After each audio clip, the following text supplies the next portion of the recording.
On the heels of the tragic shooting in Georgia, of course, the White House came out with a couple predictable statements that we're going to go over, and we're going to question the sanity and logic and morality of those statements.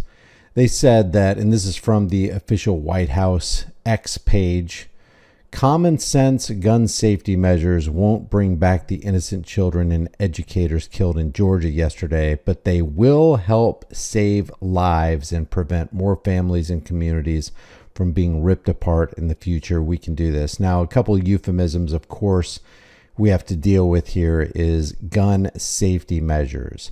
Gun safety measures equals gun control.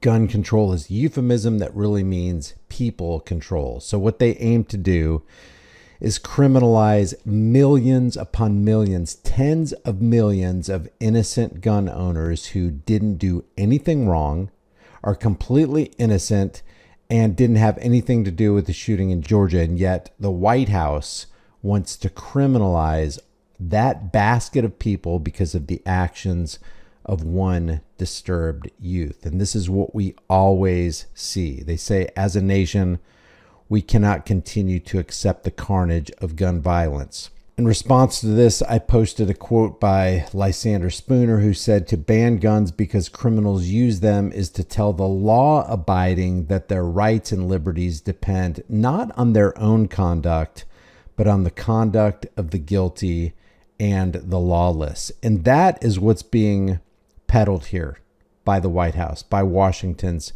District of Criminals. But then they also posted this 18 hours ago. Republicans in Congress must finally say enough is enough and pass common sense gun safety legislation. And I just want to show you some of the comments under their post. I just put ban assault politicians and fully automatic stupidity. Donut operator weighed in and said, you're not getting them. Michael White for Arkansas said, okay, then what? What's an assault weapon? You can't say, can you? And they keep it vague for a reason. They don't just want to take away AR-15s, AK-47s, and high-capacity magazines. They want that to be their foot in the door so that they can take away other firearms. Because if you look at firearm statistics, FBI statistics, the handgun is the preferred weapon of choice for mass shootings, not AR-15s. So if they believe that the AR-15, AK-47, or what they call AR-style rifle is the problem, then why wouldn't they believe that handguns are the problem? Yeah, they're calling it a weapon of war, a firearm that needs to be only on the battlefield and not on Main Street America. But you can say the same thing about any semi-automatic firearm, and most of the firearms made today are semi-automatic. I like this right here, the original assault rifle, banned from import in 1774 and 1775, British attempt to confiscate. And in 1776, you got the revolution. Yeah, I agree with this. Ban politicians. F you, never. I'm buying a Daisy rifle today solely for this post. See, what happens is when the government starts putting out nonsense like this, people start coming to their senses and they're like, oh my gosh, okay, if you're going to ban firearms, then I'm going to go out and buy one right now before you pass that law. And the irony of this whole thing, it's almost like a Streisand effect. They're like, hey, we're going to ban these right here, or don't look at Barbra Streisand's house. It's illegal for you to do that. If you do that, we're going to issue a takedown. We're going to have our lawyers come out and you're going to be sued. And now Barbra Streisand's house becomes the most photographed house in the nation for the next couple of days. It's like this. We're going to ban assault rifles. You're not going to be able to have them. Everybody goes out and buys them. So the irony is the government becomes the greatest gun salesman the planet has ever seen. And then you couple that with this nonsense over here on Everytown USA, where they say that Georgia has some of the weakest gun laws in the country. The implication is if they had stronger gun laws, this would have never happened. But that's not true, because you have places that have really strong gun laws that have a lot of what they would call gun violence. But then they'll say, yeah, but they didn't get the guns from Chicago. They didn't get the guns from Buffalo. They didn't get the guns from St. Louis. All those guns came from other states. So not only do we need to make Chicago a gun-free zone, and have you noticed that all of these gun crimes, which is another euphemism, but all of this murder and mayhem and chaos happens in gun-free zones? You can't make a zone any more free than gun-free, and yet you have all of this murder going on in zones where there's not supposed to be a gun. This is why for years I've called a gun-free zone a criminal empowerment, victim creation, fish in a barrel zone, because once you're in that zone and you've chosen to disarm yourself, anybody who comes in with a gun and disregards the signs and doesn't care about the laws becomes the most powerful person in the room or in the school or in the entire building. So then they expand out. It's like, oh yeah, this is a gun-free zone, but now we need to make the state a gun-free zone. Now we need to make the country a gun-free zone. So what happens when they're like, oh no, all these guns are coming in from across the border? Are you going to try to march the military in there so you can institute gun laws in other parts of the world? Never mind the fact that the people that you're actually criminalizing are actually innocent. They haven't committed a crime. And so you take an opportunity, or at least the government takes an opportunity, to criminalize tens of millions of people for the actions of just one. Says the legislature passed a law requiring colleges and universities to allow guns on campus in 2017, and in 2022, Georgia repealed its last foundational policy by passing permitless carry legislation. A frickin' men. But even this is a redundancy because we already have the Second Amendment. Passing permitless carry registration is basically saying the Second Amendment is of no effect.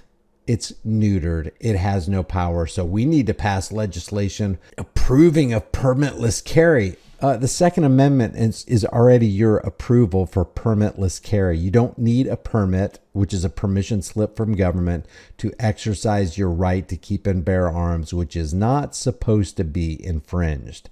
So this is a redundancy. We already have the Second Amendment. We don't need to pass permitless carry legislation because we already have the recognition of individual rights being permitless carry. Though Georgia repealed its citizens arrest law in 2021, the state still has a dangerous shoot first law that allows a person to kill another in a public area even when they can safely walk away from danger. Who's to say if you can safely walk away from danger or not?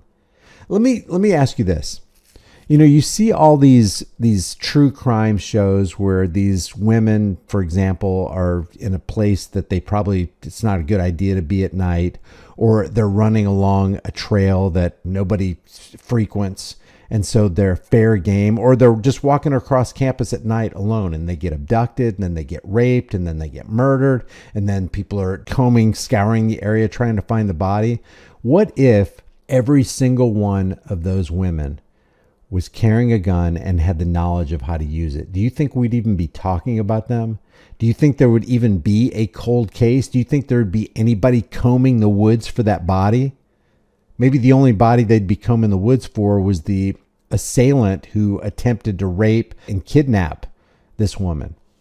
How many lives could have been saved with the presence of a firearm? And in a lot of cases, there was an old FBI crime stat that said having a gun prevented the rape and or murder and or abduction of women 200,000 times in that 1 year.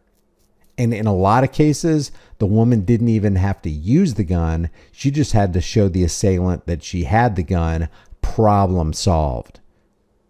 One of the last things a rapist or murderer or a kidnapper wants to encounter is a woman who has a gun and knows how to use it. I mean, they want a safe working environment. They want to know when they enter that situation, when they go on that lonely trail or when they're in that dark alley, that they're the ones in control. They don't want to see that they just lost all control and could now lose their lives if they take one more step forward. Wouldn't it be nice? And I always think about the government And the irony of the government saying, we're going to take your guns away because this person over here committed a crime. We're going to treat you as criminals because of the criminal actions of this one person. And I always think about government because when I view government, I view them as the death cult. There is no death cult that can rival the death and the body count and the accumulation of murder and mayhem and sheer evil. Nobody can do it better than the U.S. government. So when the U.S. government and the politicians within the U.S. government who are surrounded by an entire arsenal and a security force with guns they don't want you to have, when they sit there and write legislation, you got to think, can there be a greater example of hypocrisy than this? One other thought before I leave. I wrote on my X page, laws are racist. The initial gun laws that they put in place were instituted to keep black people from owning firearms. The last thing they wanted was a powerful force of black people who could protect themselves against the slave masters who wanted to enslave them. I just said gun laws are racist. If you support taking guns away from innocent black and brown people because of the actions of a disturbed white kid, this is what happened in Georgia, you are a racist of the highest order. And it's true, because when you say you want to initiate gun laws, you're basically saying, I want to criminalize black and brown people who didn't do anything wrong. Leave your thoughts. It's really simple concept. Leave your thoughts about this for the world and the global thought police in the comments below. If you haven't done so already, subscribe to the channel, hit the bell notification icon, give it a thumbs up, share it with everybody you know. If you want to support the channel further, grab a shirt, become a channel member, but more importantly, know what your rights are and be willing to fight for your rights, and realize that logic is a scarce commodity in the American economy. I'll see you in the next video.